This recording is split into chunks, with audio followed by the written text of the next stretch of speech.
এবার তুলে দেয়া হচ্ছে অলস বসে থাকা বিদ্যুৎ কেন্দ্রের ক্যাপাসিটি চার্জ। এসব কেন্দ্রকে ক্যাপাসিটি চার্জ দিতে গিয়ে বাড়ছে সরকারের ভর্তুকির বোঝা, যার চাপ পড়ছে গ্রাহকের উপর। তাই নতুন পঞ্চবার্ষিক কৌশলগত পরিকল্পনায় এই বিষয়ে কঠোর হচ্ছে সরকার। বিদ্যুৎ ক্রয় চুক্তির নিরীক্ষা কুইক রেন্টাল প্রকল্পের শ্বেতপত্র প্রকাশের সিদ্ধান্ত নিয়েছে সরকার।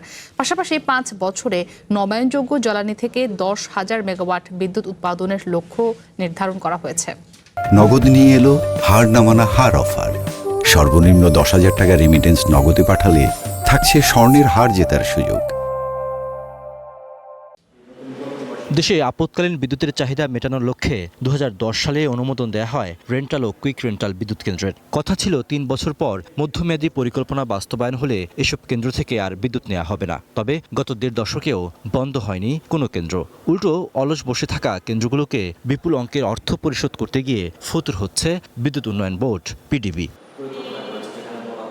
বকেয়া মেটাতে দফায় দফায় বাড়ানো হয়েছে বিদ্যুতের দাম, যার দায় চেপে বসেছে গ্রাহকের ঘাড়ে। এমন বাস্তবতায় কোনো কেন্দ্রকে অলস বসিয়ে রেখে ভাড়া দেবে না সরকার, অর্থাৎ তুলে দেয়া হবে ক্যাপাসিটি চার্জ ব্যবস্থা। পঞ্চবার্ষিক কৌশলগত পরিকল্পনায় এমন সিদ্ধান্ত নিয়েছে সরকার। এছাড়া 5টি অসম চুক্তি পুনরায় আলোচনার মাধ্যমে বছরে অন্তত 3,000 কোটি টাকা সাশ্রয় করতে চাইছে বর্তমান সরকার।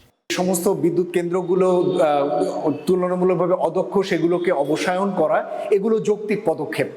তবে পুরো প্রক্রিয়াটি যেন আগামী দিনে যে ভবিষ্যৎমুখী পরিকল্পনা, সেটি যেন স্বচ্ছ জবাবদিহিমূলক একটি কাঠামোতে পৌঁছায়।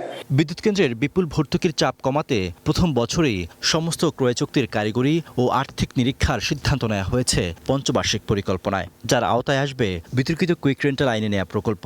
আর দ্বিতীয় বছরে প্রকাশ করা হবে এ সংক্রান্ত শ্বেতপত্র। অতীতে এমন ধরনের অনিয়ম দুর্নীতি হয়েছে যেগুলোর একটি রেকর্ড থাকা দরকার আছে। আমরা মনে করি যে সেই আলোকে সরকার যে শ্বেতপত্র প্রকাশ করতে যাচ্ছে, যেখানে অতীতে যে সমস্ত চুক্তিগুলো হয়েছে সেই চুক্তির অনিয়মের বিষয়গুলো তারা তুলে ধরতে চান, সেটির একটা যৌক্তিকতা রয়েছে।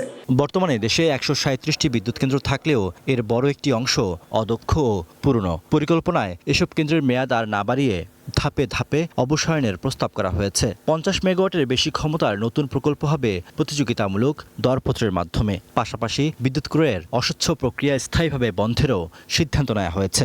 যেহেতু এগুলো আন্তর্জাতিক চুক্তির অধীনে হয়েছে, সুতরাং যে কারোর সাথে এই ধরনের চুক্তিগুলো পুনর্মূল্যায়ন করতে গেলে অবশ্যই একটা ফ্রেমের মধ্যে গিয়ে সেটি করতে হবে। সরকারের কাছে যথেষ্ট যুক্তি রয়েছে, যেমন এই মুহূর্তে সরকার আর্থিক সামর্থ্য ভালো না, ফলে অনেক বাকি পড়ছে, পে করতে পারছে না। আবার যে মূল্যে এগুলো নেওয়া হয়েছিল সে মূল্যগুলো বাজার মূল্যের চেয়ে অনেক বেশি ছিল। সুতরাং এই সমস্ত যুক্তিগুলোর অধীনে তাদের সাথে কিন্তু নেগোসিয়েশনে যেতে পারেন। এছাড়া ঘোষণা অনুযায়ী 5 বছরে নবায়নযোগ্য খাত থেকে 10,000 মেগাওয়াট বিদ্যুৎ উৎপাদন করার পরিকল্পনা আছে বিএনপি সরকারের। Riyad Sumon, one news, Dhaka.